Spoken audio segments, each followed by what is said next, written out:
ಇದ್ದೀರಾ? ನೋಡ್ರಿ, ಇವತ್ತಿನ ಹಸಿವು, ಇವತ್ತಿನ ಕಷ್ಟ ಮತ್ತು ಇವತ್ತಿನ ಹಸಿವು ನನಗೆ ಜೀವನ ಕಲಿಸ್ತದೆ. ಇವತ್ತು ಕಷ್ಟ ಐತಿ, ಹಸಿವಿನಿಂದ ಬಳಲಾಕತ್ತೇನಿ ಅಂತ ಹೇಳಿ ಅದಕ್ಕೆ ಬೇರೆ ಥರ ಅದನ್ನು ಭಾವಿಸಬಾರ್ದು. ಯುವಕರಿಗೆ ಹೇಳೋದು ಇಷ್ಟ, ಯಾರು ಭಾಳಷ್ಟು ಕಷ್ಟಪಡ್ತಾರ ಅವ್ರು ಮುಂದೆ ಬರ್ತಾರೆ, ಯಾರು ಕಷ್ಟಪಡೋದಿಲ್ಲ ಅವ್ರು ಮುಂದೆ ಬರೋದಿಲ್ಲ. ಈ ಶಾರ್ಟ್ ಟರ್ಮ್ ಮೆಥಡ್ ಒಟ್ಟು ಇರೋದಿಲ್ಲ. ಯಾವತ್ತೂ ರಾಜಮಾರ್ಗದೊಳಗೆ ಹೋಗ್ಬೇಕು. ದೊಡ್ಡ ದೊಡ್ಡ ಊರಿಗೆ ಹೋಗ್ಬೇಕಂದ್ರೆ, ದೊಡ್ಡ ದೊಡ್ಡ ಮಹಲ್ಗಳಿಗೆ ಹೋಗ್ಬೇಕಂದ್ರೆ, ದೊಡ್ಡ ದೊಡ್ಡ ಅರಮನೆಗೆ ಹೋಗ್ಬೇಕಂದ್ರೆ ಅಲ್ಲಿ ಕಂಟಿದಾರಿ ಮುಳ್ದಾರಿ ಇರೋದಿಲ್ಲ. ರಾಜಮಾರ್ಗದೊಳಗೆ ನಡೆದು ಹೋಗ್ಬೇಕು. ಶಾರ್ಟ್ಕಟ್ ಏನೂ ಇರೋದಿಲ್ಲ. ಅದಕ್ಕೆ ಯಾವುದು ಶಾರ್ಟ್ಕಟ್ ವಿಚಾರ ಮಾಡಲಾರ್ದಂಗೆ ಕಷ್ಟಪಟ್ಟು ಮುಂದೆ ಬರಬೇಕು. ಮತ್ತು ಯಾವುದೇ ನೆಗೆಟಿವ್ ಥಾಟ್ ಇಟ್ಕೋಬಾರ್ದು. ಇದಾಗೋದಿಲ್ಲ ಮಾಡೋದಿಲ್ಲ ಅನ್ನುವಂಥದ್ದು ಇಟ್ಕೋಬಾರ್ದು. ಮನುಷ್ಯ ಮನಸ್ಸು ಮಾಡಿದ್ರೆ 1 10 IAS ಮಾಡ್ಬೋದು. ಒಬ್ಬ ವ್ಯಕ್ತಿ ಹುಟ್ಟಿದ ಮೇಲೆ ದೇವರು ಹುಲ್ಲು ಮೇಯಿಸೋದಿಲ್ಲ ಅನ್ನುವಂಥದ್ದನ್ನ ನಂಬಿ ಬಂದವ್ರು ನಾವು. ಅವಂದೇನು ಕಷ್ಟ ರೀ, ಅದ್ರ 100 ಪಟ್ಟು ಕಷ್ಟವನ್ನು ನಾನು ಕಷ್ಟದೊಳಗೆ ಜಳಕ ಮಾಡಿ, ಕಷ್ಟದ ಅರಿಬಿನ ಹಾಕ್ಕೊಂಡು, ಅದನ್ನ ಹಾಕಿ, ಅದನ್ನ ಹೊತ್ಕೊಂಡು, ಏನು ಎಷ್ಟು ಬ್ಯಾಡದು ಅಂಥ ಕಷ್ಟದೊಳಗೆ ನಮ್ಮನ್ನು ಬೆಳೆಸಾಳ. ಅಷ್ಟು ತ್ರಾಸಿನೊಳಗೆ ನನ್ನ ಸ್ನೇಹಿತರಿಗೂ ಗೊತ್ತು, ನನ್ನ ಕ್ಲಾಸ್ಮೇಟ್ಸಿಗೂ ಗೊತ್ತು, ನನ್ನ ಇಡೀ ಓಣಿ ಒಳಗೆ ಎಲ್ಲರಿಗೂ ಗೊತ್ತು. ಅದಕ್ಕೆ ನಾನು ಅವ್ನಿಗೆ ಹೇಳಿದೆ, ನೀ ಹೋಗು ಅಲ್ಲಿ ನಮ್ಮ ಓಣ್ಯಾಗ ಒಂದು 4 ಮಂದಿನ ಕೇಳಿ ಬಾ, ಬಿಳಗಿ ಮಾಂತು ಅಂದ್ರೆ ಏನಂತೇಳಿ ಹೇಳ್ತಾರೆ ನಿನಗೆ, ನೀನು ಇಂಥದಕ್ಕೆಲ್ಲ ಹೆದರಬಾರ್ದು, ಎಂಥ ಗಂಡಸು ಅಂತ ಹೇಳಿ ಹೇಳಿದೆ. ಪ್ಲಸ್ ತಾಯಿಯರ ಅಂಥ ತಾಯಿ ಏನ್ರಿ, ಒಬ್ಬ ತಾಯಿ ಮಗುವಿಗೆ ವಿಷ ಕುಡಿ ಅಂತ ಹೇಳ್ತಾರ, ಅಥವಾ ವಿಷ ಕುಡಿಬೇಕಂತ ಸುಮ್ಮನೆ ಇರ್ತಾರ, ತೆಗೆದು ನಾ ಕೊಡೋದಿಲ್ಲ ತಾಯಿ ಅದಕ್ಕೆ. ಅದಕ್ಕೆ ನೀ ಎಂಥ ತಾಯವ ಅಂತ ಕೇಳಿದೆ. ಸ್ಪಷ್ಟವಾಗಿ ಹೇಳ್ತೇನೆ, ಯಾವತ್ತೂ ಹುಟ್ಟಿದ ಮೇಲೆ ಈಸ್ಬೇಕು, ಇದ್ದು ಜಯಿಸ್ಬೇಕು. ರೈಟ್? ಏನಾರ ಮಾಡಿ ಬದುಕಬೇಕು. ಸಾಧನೆ ಸಿದ್ಧಿಗೆ ರ್ಯಾಂಕ್ ಇಂಪಾರ್ಟೆಂಟ್ ಅಲ್ರಿ. ಒಬ್ಬ ಹಮಾಲ ಫೇಮಸ್ ಆಗ್ತಾನೆ, ಒಬ್ಬ ಕಸ ಹೊಡೆಯೋ ಫೇಮಸ್ ಆಗ್ತಾನ. ಹೌದಾ ಇಲ್ಲ? ಮುನ್ನಾಬಾಯಿ ಸಿನಿಮಾ ನೋಡಿರಿಲ್ಲ? ಅದ್ರೊಳಗೆ ಕಸ ಹೊಡಿಯೋ ಮುದುಕ ಭಾಳ ಫೇಮಸ್ ಆಗ್ಯಾನ. ಹೌದನಿಲ್ಲ? ಶ್ರದ್ಧೆಯಿಂದ ಕಸ ಹೊಡಿತಿದ್ದವ. ಅದಕ್ಕೆ ಅವ್ರಿಗೆ ಹೇಳೋದು ಇಷ್ಟೇ, ಎಲ್ಲ ಜನರಿಗೆ, ಬಡತನ ಅದೇನೇನು ಶಾಶ್ವತ ಅಲ್ಲ, ಅದನ್ನ ಮೀರಿ ನಿಲ್ಬೋದು. ಆದ್ರೆ ನಮ್ಮ ವ್ಯಕ್ತಿತ್ವ ಏನೈತಲ್ಲ ಅದು ಶಾಶ್ವತ. ಬಾಲ್ಯ ಭಾಳ ಕಷ್ಟದಾಯಕಿತ್ರಿ. ಅದನ್ನ ಈ ಒಂದು ಸಣ್ಣ ಇಂಟರ್ವ್ಯೂನೊಳಗೆ ಹೇಳಕ್ಕಾಗೋದಿಲ್ಲ. ಬರೆದ್ರೆ ಸಂಪುಟಗಳಷ್ಟು ಪುಸ್ತಕ ಹಾಕಾವ. ಆದ್ರೆ ಒಂದು ಸ್ವಲ್ಪ ಹೇಳಕ್ಕೆ ಇಷ್ಟಪಡ್ತೀನಿ. ಬಹಳಷ್ಟು ಕಷ್ಟ. ಉಣ್ಣಾಕು ಇಲ್ಲ, ತನ್ನಕ್ಕೂ ಇಲ್ಲ, ಎದೆದಕ್ಕೂ ಇಲ್ಲ. ಇನ್ನೇನು ಪೂರ್ತಿ ತಾಯಿ ಮಡ್ಲಲ್ಲಿ ಸಿನಿಮಾದೊಳಗೆ ಎಲ್ಲ ಮಕ್ಕಳಿಗೂ ವಿಷ ಕೊಟ್ಟು ತಾನು ಸಾಯ್ಬೇಕಲ್ಲ, ಅಂಥ ಪರಿಸ್ಥಿತಿ ಇದ್ರೂ ಕೂಡ ನಮ್ಮವ್ವ ನಮ್ಮನ್ನು ನೀರು ಕುಡಿಸಿ ಬೆಳೆಸಿದ್ಲು. ಧೈರ್ಯದಿಂದ ಇರುನು, ಇಂದಿಲ್ಲ ನಾಳೆ ನಮ್ಮದು ಒಂದು ದಿವಸ ಬರ್ತತಿ ಅಂತ ಹೇಳಿ ಆ ದಿವಸ ಇವತ್ತು ಬಂದತಿ. ಭಾಳ ತ್ರಾಸನ್ಯಾಗ ಬದುಕೀವಿ ನಾವು. ನನಗೆ ಹಾಕೊಳಕ್ಕೆ ಚಪ್ಪಲ್ ಇಲ್ಲದೆ ಯೂನಿವರ್ಸಿಟಿ ಒಳಗೆ PG ಮಾಡೀನಿ. ಗೋಲ್ಡ್ ಮೆಡಲ್ ತಗೊಳತ್ನಾಗ ಮತ್ತೊಬ್ಬರು ಬೂಟ್ ಹಾಕೊಂಡು ಗೋಲ್ಡ್ ಮೆಡಲ್ ತಗೊಂಡೇನಿ. ಮತ್ತೊಬ್ಬರು ಕೋಟ್ ಹಾಕೊಂಡು, ಮತ್ತೊಬ್ಬರು ಅರ್ಬಿ ಹಾಕೊಂಡು ಸಾಲಿ ಕಲ್ತೀವಿ. ಬಹಳಷ್ಟು ಕಷ್ಟ. ನಾ ಟ್ಯೂಷನ್ ಹೇಳಿದ್ರೆ PG ಒಳಗೆ ಒಬ್ಬ ಡಾಕ್ಟರ್ ಮಗಗೆ ಟ್ಯೂಷನ್ ಹೇಳ್ತಿದ್ದೆ. ನನಗೆ ಫೀ ಏನು ಗೊತ್ತನ? ಮುಂಜಾನೆ ಅಷ್ಟ ಅಂದ್ರೆ ಅದಕ್ಕೂ ತ್ರಾಸಿತ್ತು ನಮಗೆ. ಭಾಳ ಕಷ್ಟ ಅದಾವ. ಅದನ್ನು ಇಷ್ಟು ಟೈಮ್ನೊಳಗೆ ಹೇಳ್ಕೊಳಕ್ಕಾಗೋದಿಲ್ಲ.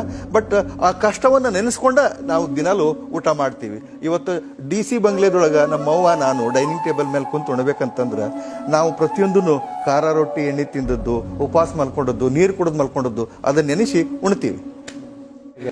ಪಣ ತೊಟ್ಟಿದ್ದೆ. ನನಗೆ PUC ಫಸ್ಟ್ ಇಯರ್ಕ್ಕೆ ಪಣ ತೊಟ್ಟಿದ್ದೆ. ಏನಂತ, ರೆಡ್ ಲೈಟ್ ಕಾರಿನ ಕನಸು ಅವಾಗ ಬಿತ್ತು. IAS ಅನ್ನೋ ಶಬ್ದ ಅವತ್ತು ನನ್ನ ಕಿವಿಗೆ ಬಿತ್ತು. ಅವತ್ತಿಲಿಂದ ಇವತ್ತಿನ ತನ ಬಿಟ್ಟು ಬಿಡದ ಬಹಳಷ್ಟು ಶ್ರದ್ಧೆಯಿಂದ ಪ್ರಾಮಾಣಿಕವಾಗಿ ಅದರ ಬೆನ್ನು ಹತ್ತಿದೆ. ಅದನ್ನು ಹಿಡ್ಕೊಂಡೇನಿ, ಸಾಕ್ಷಾತ್ಕಾರ ಮಾಡೀನಿ. ಪಣ ಅಲ್ಲ. ನಾನು ಎಲ್ಲ ವಿದ್ಯಾರ್ಥಿಗಳಿಗೆ ನಾನು ಹೇಳ್ತಾರೆ ಏನಂದ್ರೆ ಛಲ ಅಂತ. ಅದೇನು ಬಸವಣ್ಣನ ಛಲ ಅಂತ ಹೇಳ್ತಾರಲ್ಲ, ಛಲ ಬೇಕು ಶರಣಂಗೆ ಅಂತ ಹೇಳಿ. ಸೊ ಆ ಥರದ ರೊಚ್ಚು ಕಿಚ್ಚು ಅವು ಏನು ಬೇಕಾದಾಗ್ಲಿ ಅದಾಗೋದು. ಸಣ್ಣ ಭಾಳ ಬಂದೂರಿ, ಭಾಳ ಬಿಟ್ಟಿವ್ ನಾವು. ನಮ್ಮ ದೋಸ್ತರೆಲ್ಲ ಹುಚ್ಚದಾನವ, ಏನು ಹಂಗೆ ಓದ್ಕೋತ ಹೊಂಟಾನ, ಅವು ಏನೂ ಆಗೋದಿಲ್ಲಳ ಅಂದ್ರೆ. ನಾ ಇವತ್ತಿದಾಗೇನಿ ನಮ್ಮ ದೋಸ್ತರೆಲ್ಲ ಸೆಲೆಬ್ರೇಟ್ ಮಾಡಿ ನನಗೆ ನಮ್ಮ ರಾಮದುರ್ಗದೊಳಗೆ ಎಂಥ ದೊಡ್ಡ ಕಾರ್ಯಕ್ರಮ ಮಾಡಿ ನನಗೆ ಸನ್ಮಾನ ಮಾಡಿದ್ರು. ನಿಮಗೆ ಯಾವ ವಯಸ್ಸಿನಾಗ ಅನಿಸ್ತು ಸರ್ ನಾನು ಈ ಥರ PUC ಫಸ್ಟ್ ಇಯರ್ ಇದ್ದಾಗ? ಮ್ಯಾಟ್ರಿಕ್ ಮುಗಿಸಿ ಫಸ್ಟ್ ಇಯರ್ ಜಾಯ್ನ್ ಆದ್ನಲ್ಲ, ಅವಾಗ ನಮ್ಮ ಸರ್, ನಾನು ಸೈನ್ಸ್ಗೆ ಹಚ್ಚಿದ್ದೀನಿ ರೀ. ಫಸ್ಟ್ ಕ್ಲಾಸ್ ಆದ್ಮೇಲೆ ಸೈನ್ಸ್ಗೆ ಹಚ್ಬಿಡುದು.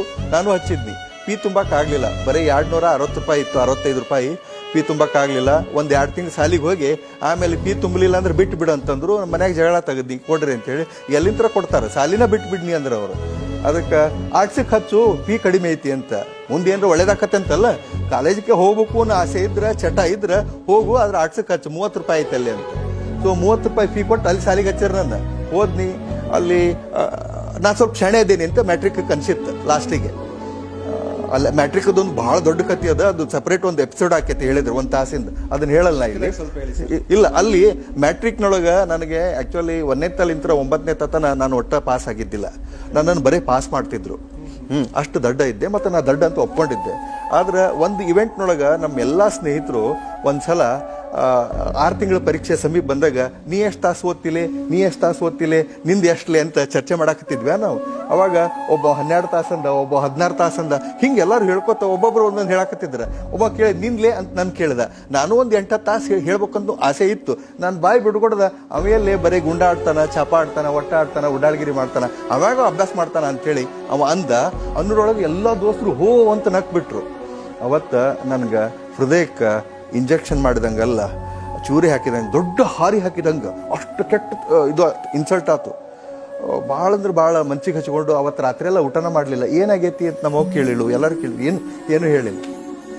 1 ದಿವಸ ಹೋತ್, 2 ದಿವಸ ಹೋತ್, 3 ದಿವಸ ಹೋತ್, ಸುಮಾರು 8 ದಿವಸ ಒಂಥರ ಮೆಂಟಲಿ ಅಪ್ಸೆಟ್ ಥರ ಇದ್ದೆ. ಆಮೇಲೆ ಒಂದು ನಿರ್ಧಾರ ಮಾಡಿದೆ, ಏನಂತ, ಇವ್ರು ಯಾರ್ಯಾರು ನಕ್ಕಾರಲ್ಲ ಮಕ್ಕಳು, ಎಲ್ಲ ಸಬ್ಜೆಕ್ಟ್ನಾಗೂ ಇವ್ರು ಎಲ್ಲರಿಗಿಂತ 1 ಮಾರ್ಕ್ಸ್ ಜಾಸ್ತಿ ತಗೋಬೇಕಂತ ನಿರ್ಧಾರ ಮಾಡೀನಿ.